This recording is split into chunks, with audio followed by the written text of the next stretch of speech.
아멘. 자리에 편히 앉아 주시기 바랍니다. 무더운 한 주 보내시느라고 정말 수고 많으셨습니다. 수분 섭취 잘 하시고 건강에 유의하시기 바랍니다. 예수 그리스도 이름으로 하나님 말씀 증거하도록 하겠습니다. 성경 말씀 마태복음 6장 5절에서 8절까지 말씀입니다. 6장 5절에서 8절 찾으셨으면 저와 함께 교독하도록 하겠습니다. 제가 5절 읽겠습니다. 또 너희가 기도할 때에 외식하는 자와 같이 되지 말라. 저희는 사람에게 보이려고 회당과 큰 거리 어귀에 서서 기도하기를 좋아하느니라. 내가 진실로 너희에게 이르노니 저희는 자기 상을 이미 받았느니라.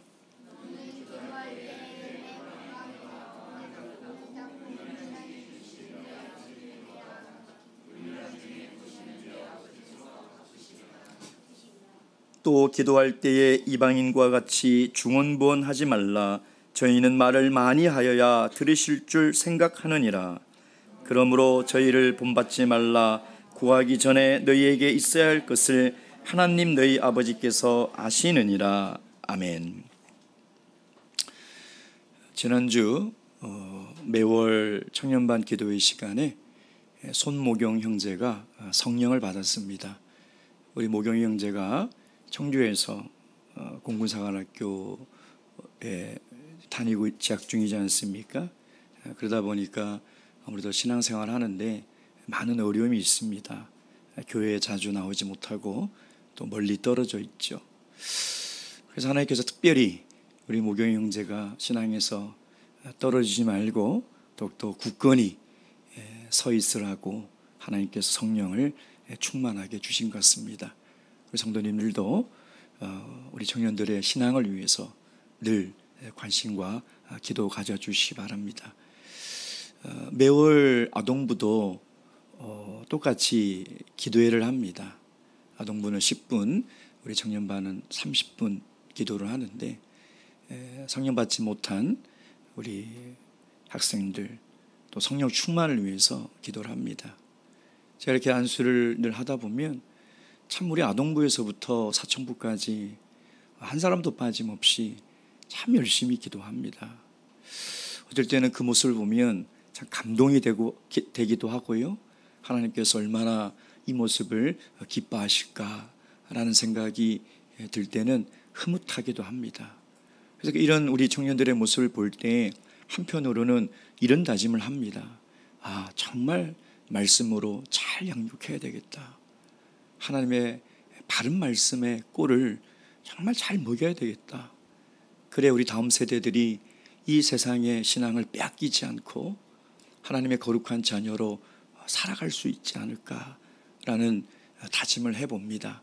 구약시대에 보면 하나님께서 이스라엘 백성들을 애굽에서 이끌어내시고 광야 40년을 인도하시고 보호하실 때 낮에는 구름 기둥이 그들을 보호하고 인도하시죠.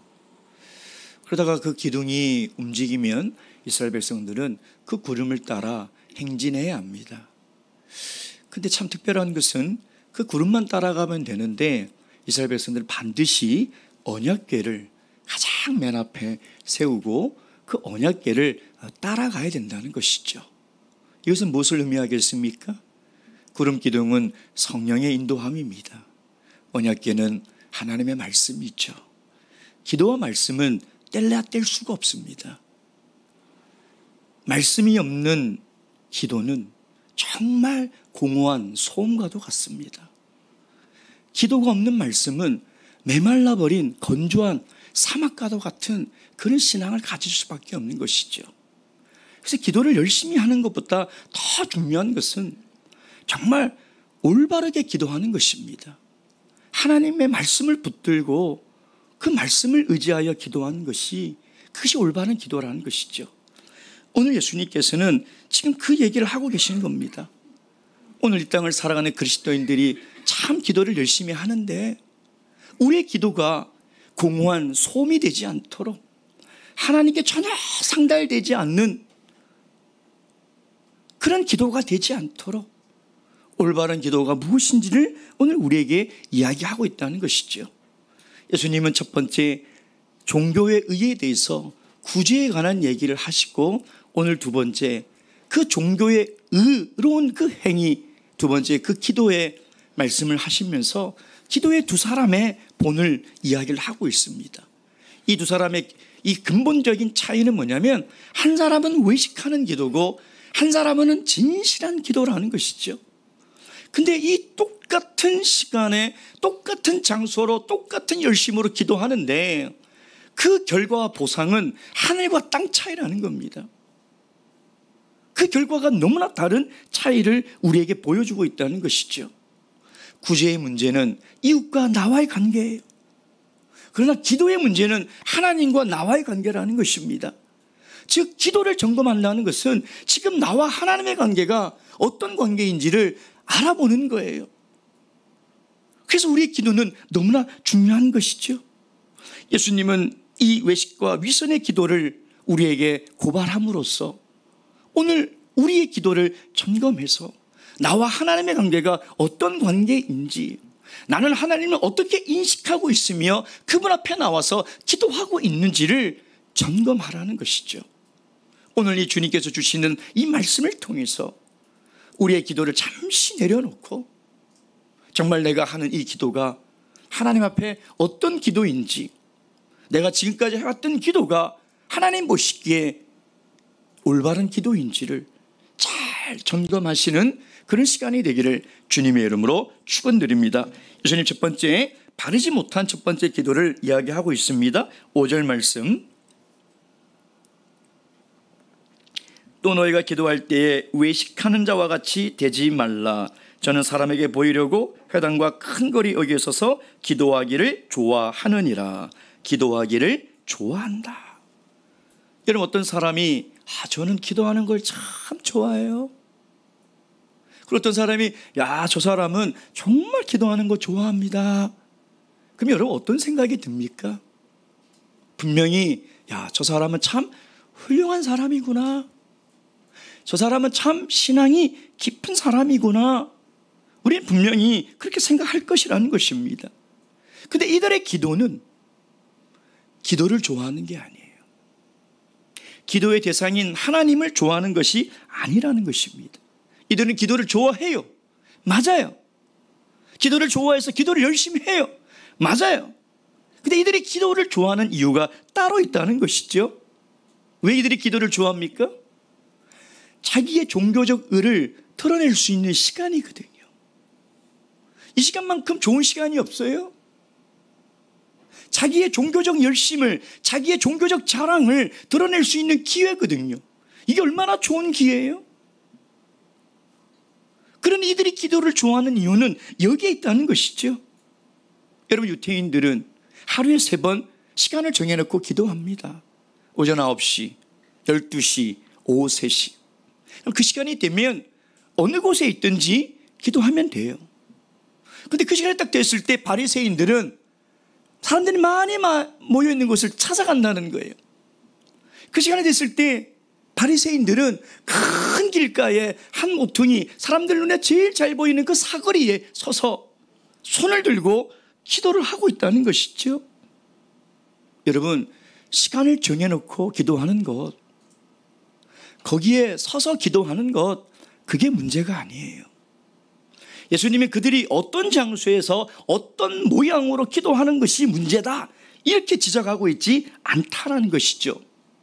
구약의 다니엘도 하루에 3번 시간을 정해놓고 기도하지 않습니까? 그게 잘못된 것이 아니에요. 우리 대학 사청부들도 매일 저녁 줌으로 모여서 기도를 합니다. 때로는 2-3명, 많게는 5명. 늘 그 시간에 기도하는 모습을 제가 보면 참 얼마나 직장 생활이 바쁘겠어요. 지금 세상에 있는 청년들은요, 그 시간에 세상에서 마시고 먹고 춤추고 놀거나 집에 와서 하루 종일 스마트폰 들여다보거나 자기의 시간을 가지려고 해요. 근데 우리 청년들은 그 시간에 모여서 기도해요. 얼마나 아름답습니까? 우리 신도애들도 보면 중요한 행사가 있거나 중요한 기도 제목이 있으면 시간을 딱 정해놓고 기도하시더라고요. 시간을 정해놓고 함께 기도하는 것이 그것이 문제가 아니라는 것입니다. 예수님이 지적하고 있는 것은 뭐예요? 그들이 거기서 기도하는 참된 동기를 드러내고 있는 것이죠. 그들이 많은 사람 앞에 서서 경건한 모양으로 손을 들고 있는 그 뒤에 감춰진 그들의 교만한 모습, 그들이 거룩하게 손을 들고 기도하는 그 가면 뒤에 감춰진 그들의 외식, 그것을 예수님은 드러내고 있는 것이에요. 정말 이들이 기도를 좋아하는 이유는 사람에게 인정받고 싶어서라는 것이에요. 사람에게 칭찬받고 싶은 것이죠. 그러니 기도할 때 하나님께 집중하는 것이 아니라 기도할 때 자기 자신에게 집중하고 있다는 것입니다. 오늘 예수님의 말씀은 단순히 이것이 잘못됐으니 야, 이 사람들이 얼마나 잘못된 기도를 하냐, 그게 아닙니다. 이걸 통해서 예수님께서 산상수훈의 서론에 말씀하신 바리새인의 의보다 낫지 않으면 너희가 천국에 들어갈 수 없다라고 하셨는데, 도대체 바리새인보다 더 나은 종교적 의가 무엇이냐는 거예요. 그 종교적 의보다 낫지 않으면 안 된다는 것이죠. 여러분, 하나님과 우리 사이에 이 맺어진 이 관계를 깨는 가장 무서운 죄가 뭐냐면 자기의예요. 자기의, 자기 자랑. 이게 가장 무서운 거예요. 하나님의 관계를 파괴하는 것이 바로 뭐냐? 내 안에 내 의를 자꾸 드러내려고 하는 것이죠. 여러분, 이 죄는 어디서 왔을까요? 이 죄는 아담이 타락하기 이전부터 있었어요. 이사야서 14장 12절 말씀. 이사야서 14장 12절 말씀.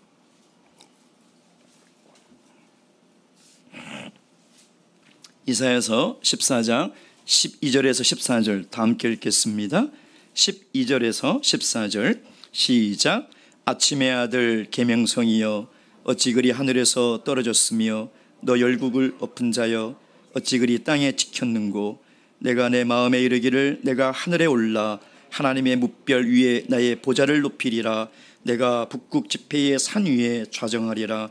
가장 높은 구름에 올라 지극히 높은 자와 비기리라 하도다. 아멘.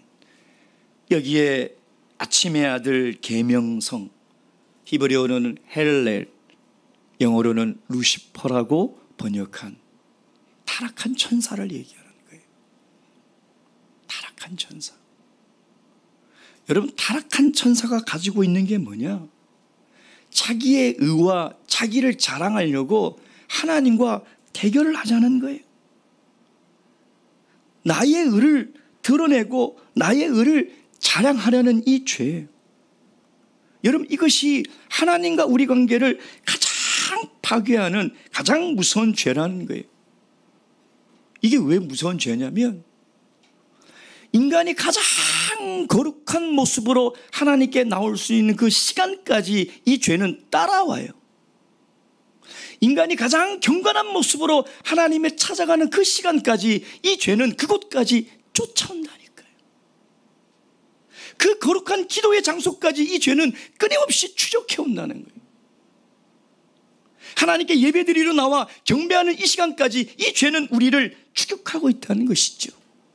그래서 이 죄가 정말 무서운 거예요. 여러분, 죄가 어디에 있습니까? 저 타락한 환락가에, 저 도시에 있습니까? 아니에요. 가장 거룩해야 되고 가장 경건해야 되는 기도의 자리에 있다는 거예요.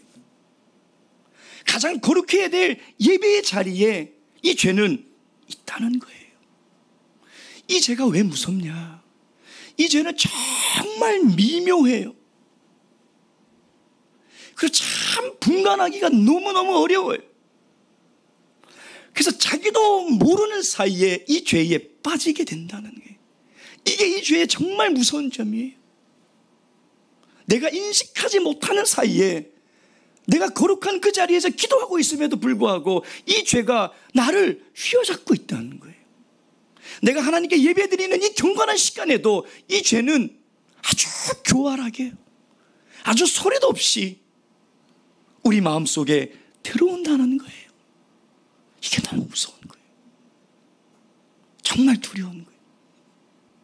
얼마나 불행합니까, 이런 사람이? 5절 말씀 보세요. 내가 진실로 너희에게 이르노니 저희는 자기 상을 이미 받았느니라.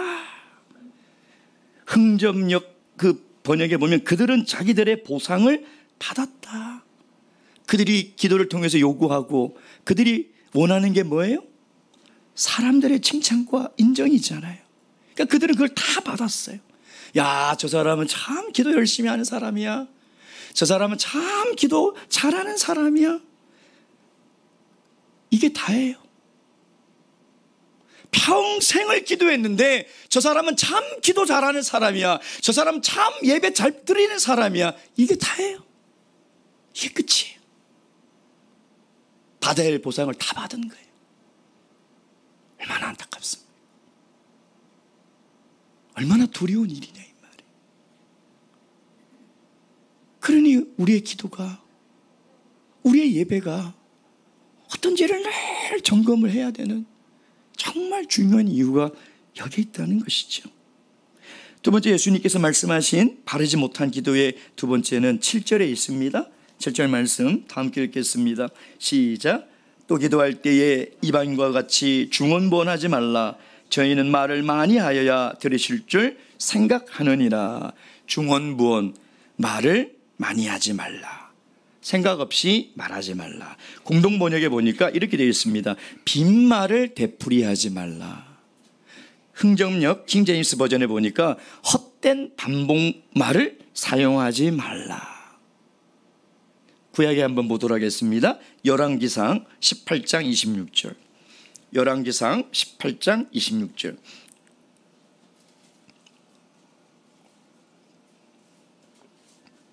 열왕기상 18장 26절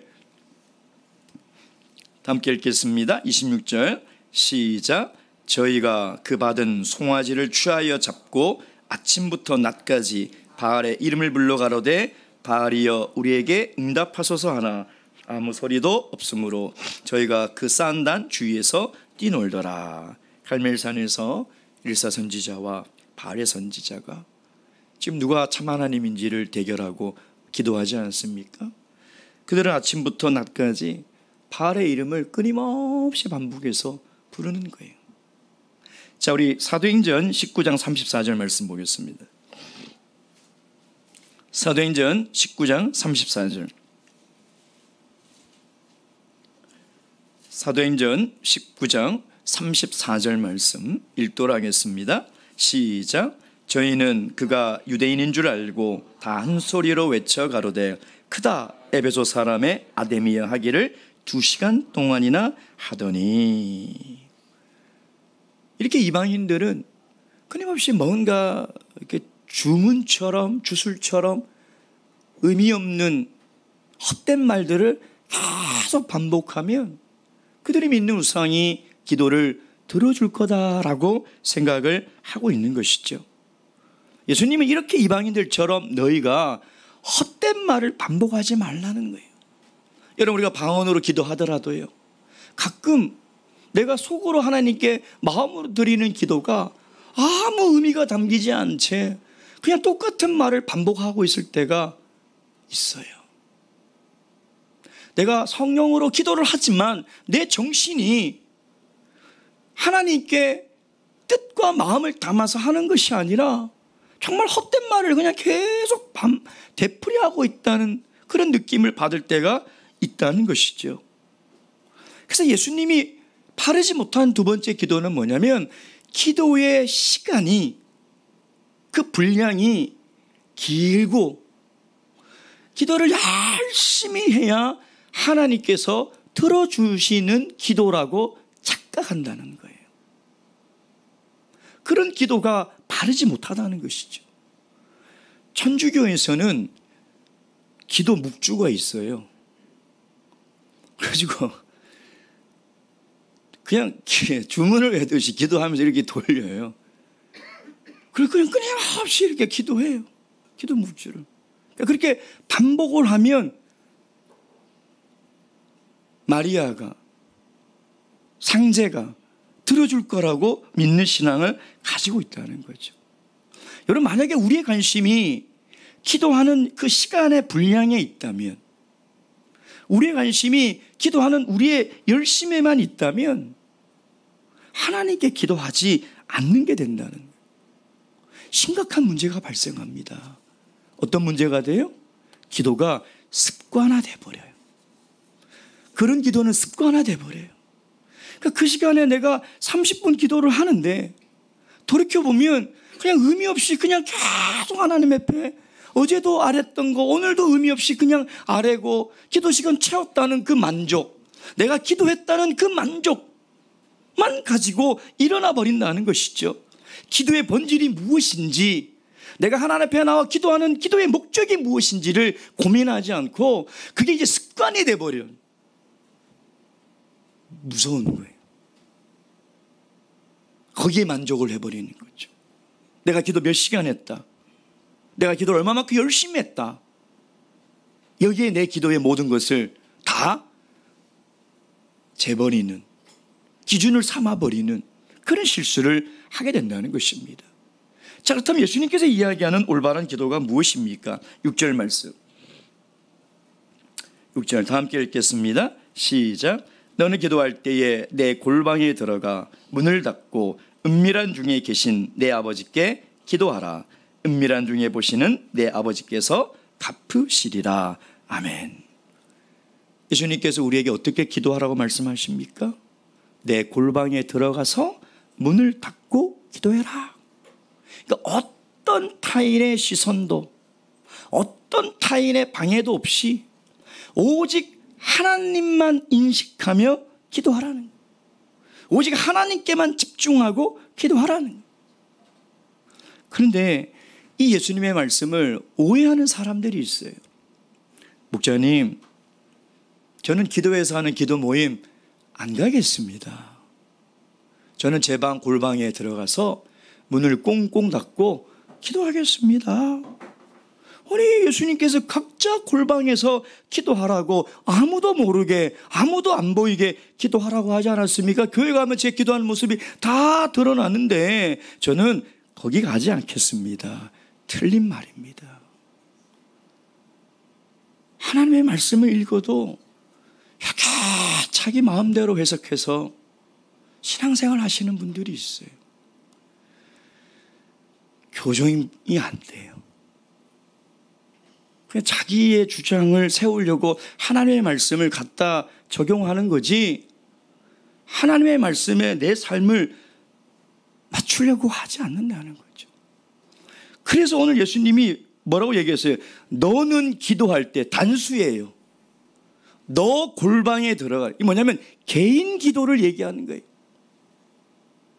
성경에 보면 공적인 기도, 합심하여 기도하라 라는 교훈이 얼마나 많은지 몰라요. 예수님이 지금 이 얘기하는 목적이 거기에 있는 게 아니에요. 사람들이 모여있고 사람들이 드러나는 곳에서 기도하지 말고 아무도 안 보이는 골방에서 하라, 그 말이 아니잖아요. 근데 그걸 그렇게 이해하고 기도 모임에 안 와요. 답답하죠. 하나님 말씀을 왜 그렇게 삐뚤어지게 이해하고 해석을 하냐 이 말이에요. 참 안타까운 일이에요. 오늘 예수님께서 골방에서 은밀하게 기도하라 하신 목적이 뭐냐 이 말이에요. 이 골방이라는 단어가요, 굉장히 독특한 단어입니다. 이게 창고라는 의미예요. 근데 어떤 창고냐면 식량과 보물을 보관하는 창고예요. 우리가 생각하는 것처럼 방에 한쪽에 아무도 없는 그런 방이 아니에요. 그럼 그 당시 로마의 지배를 받고 있었기 때문에 식량 창고는 생명과도 같은 거예요. 들키면 안 돼요. 보물도 들키면 안 돼요. 그러니까 아무도 모르는 비밀스러운 장소라는 거예요. 왜 이 골방이라는 단어를 썼냐면 타인의 시선도 의식하지 말고 아무것도 의식하지 말고 심지어 자기도 의식하지 말라는 거예요. 여러분, 기도할 때 나를 의식하면 어떻게 될까요? 내 생각과 내 간구의 내용이 가득 차서 1시간 열심히 기도했는데 그냥 혼자 그냥 푸념하듯이 쏟아놓고 돌아가는 거예요. 나를 의식하는 거죠. 지금 내 형편과 내 어려움과 내 생각을 집중하게 되면 하나님이 뭐라고 말씀하시는지를 들을 수가 없어요. 골방이라는 것은 타인도 나도 의식하지 말고 오직 하나님만 인식하라는. 여러분, 공간적인 골방에 들어갔는데도 여전히 나를 의식하면 골방에 들어간 의미가 없는 거예요. 골방에 들어가서 문을 닫고 기도하라는 것은 오직 하나님만 인식하고 기도하라는 것이죠. 그것이 골방에 들어가 문을 닫고 기도하라는 예수님의 말씀의 의도라는 것입니다. 여기에 보면 은밀한 중에가 2번 나오죠. 은밀한 중에 계신 내 아버지께 기도하라. 은밀한 중에 보시는 내 아버지께서 갚으시리라. 비밀스러운 곳이에요. 이것을 예루살렘 성경이라는 번역본이 있는데 거기를 보니까 이렇게 되어 있더라고요. 그 은밀한 장소 안에 계신 내 아버지께 기도하라. 이 말이 뭐냐면 골방에 들어갔으면 오직 하나님만 의식하라는 거예요. 여러분, 우리가 아무런 방해받지 않는 그 비밀스러운 곳에서 하나님이 기다리고 있다는 거예요. 그러면 나만의 기도 시간에 가서 우리가 가장 먼저 해야 될 기도의 본질이 뭐냐면 하나님의 임재를 느껴야 돼요. 하나님 여기 계시구나. 내가 지금 현존하는 하나님 앞에 무릎 꿇고 나와 있구나. 하나님은 내 기도에 지금 귀를 기울이고 계시구나. 하나님의 임재, 하나님의 나와 함께 계심을 느낄 때 우리 기도는 깊어지는 거예요. 우리 기도는 깨끗해지고 우리 기도는 풍성해지는 거예요.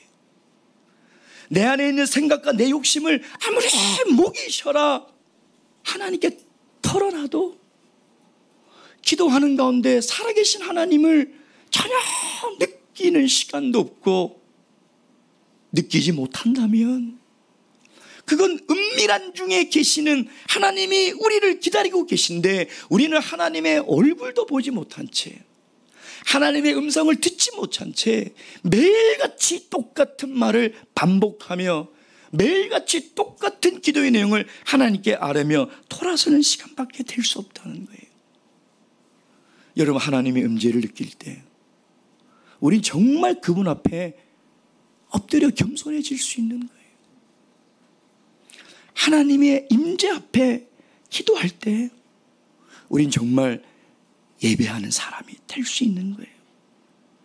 그때 하나님이 뭐라고 말씀하십니까? 6절, 내 아버지께서 갚으시리라. 하나님께서 보상해 주신대요. 얼마나 복된 사람입니까? 어떤 보상을 해 주실 것 같아요? 여러분, 이제 이 6장부터 계속 이 구절부터 예수님께서 이제 주기도문을 가르쳐 주시거든요. 이 본문의 말씀 중에 가장 중요한 단어가 뭐냐면 아버지라는 단어예요. 아버지라는 단어. 신약 성경에 처음 쓰이는 단어예요. 아버지라는 단어. 지금 예수님의 설교를 듣고 있는 유대인들은 충격적인 단어예요. 하나님을 아버지라고, 하나님께 기도하는 것이 아니라 내 아버지께 기도하라고? 나의 아버지께 기도하라고? 이건 상상할 수도 없는 주님의 선언이라는 거예요. 여러분, 하나님이 어떤 분입니까? 천지 만물을 창조하신 창조주시며 전지전능하신 분이고 무소부재하신 분이며 의의 빛이시며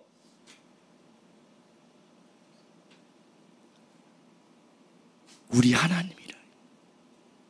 그분이 내 아버지라는 거예요. 여러분, 그 천지를 창조하신 그 주인, 만물을 지금도 주관하시는 그 하나님이 내 아버지라는 거예요. 여러분, 아버지는요, 우리가 잘 되기를 간절히 바라며 하나님께 기도하는 것보다 훨씬 더 잘 되기를 원하시는 것을 믿으시기 바랍니다. 우리 아버지는 내가 아픈 것보다 훨씬 더 아파하고 계세요. 우리 아버지는요, 내가 고통스러워 눈물을 흘리는 것보다 더 고통스러워 하신다. 그 아버지께 기도하라. 그것이 하나님이 우리에게 갚아주시는 가장 큰 축복이며, 기도할 때 우리에게 갚아주시는 가장 큰 보상이라는 거예요. 나중에 가면 예수님께서 마태복음 7장에 가면 너희가 악할지라도 자녀가 생선을 달라고 하는데 뱀을 줄 것이며 알을 달라고 하는데 전갈을 주겠느냐? 하물며 너희들도 그렇지 않은데 하늘에 있는 내 아버지가 너희에게 좋은 것을 안 주겠느냐 하는 것이죠. 8절 말씀 보세요. 그러므로 저희를 본받지 말라. 구하기 전에 너희에게 있어야 할 것을 하나님 너희 누가요? 아버지께서 한다. 아버지께서 한다. 여러분, 예수님은 우리가 기도할 때 어디에서 어떤 모습으로 몇 시간 동안 얼마나 오래 얼마나 열심히 얼마나 열정적으로 하느냐, 그거 생각하지 말고 기도하러 나와서 내가 지금 기도하러 온 그 하나님을 의식하라는, 살아계신 하나님의 임재를 느끼고 깨닫고 그분이 내 아버지라는 것을 기억하라는 거예요. 내가 그 하나님의 자녀라는 것을 믿으라는 거예요. 여러분, 이게 얼마나 큰 하나님이 주시는 축복입니까? 여러분, 우리가 기도할 때 하나님 앞에 나와서 이런 어린아이 같은, 자녀와 같은 순수한 믿음을 가지고 기도해야 돼요.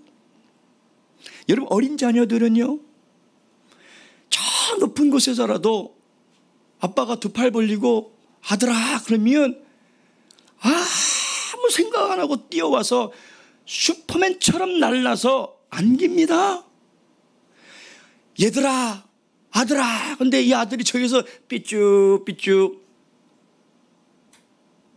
고민하는 아들이 어디 있어요? 그 아들 아니에요.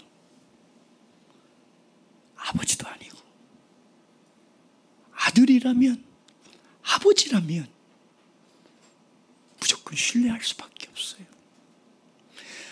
아버지가 어린 아들을 하늘로 두 팔을 벌려서 공중에 훅 띄우면 애들이 울어요? 까르르 까르르 까르르 거려요. 근데 부 올라갔는데 얘가 울면서 야, 우리 아빠가 안 받아줄까? 하고 의심하는 아들은 아무도 없어요. 그건 아들이 아니에요. 아빠가 아니거나. 여러분, 우리가 기도하러 나와서 우리가 기도하는 그 하나님이 우리 아버지라는 거예요. 나는 그분의 자녀라는 거예요. 여러분, 이게 얼마나 큰 하나님의 축복이에요. 쉬지 말고 기도하라는 것은 기도 묵주를 쉬지 말고 하루 종일 돌리면서 습관적으로 기계적으로 기도하라는 것이 아니라, 기도할 때마다 내가 하나님의 아들이라는 것을, 딸이라는 것을 잊지 말라는 거예요. 내가 어디에 있든, 내가 어디서 살아가든 하나님의 자녀라는 것을 잊지 말라는 거예요. 그래서 하나님은 항상 우리에게 선한 것을 주시길 원하고, 내가 잘 되는 것보다 훨씬 더 잘 되기를 원하는, 내가 행복을 구하는 것보다 훨씬 더 행복하게 살아가기를 원하는 우리 아버지라는 것을 잊지 말라는 것이죠.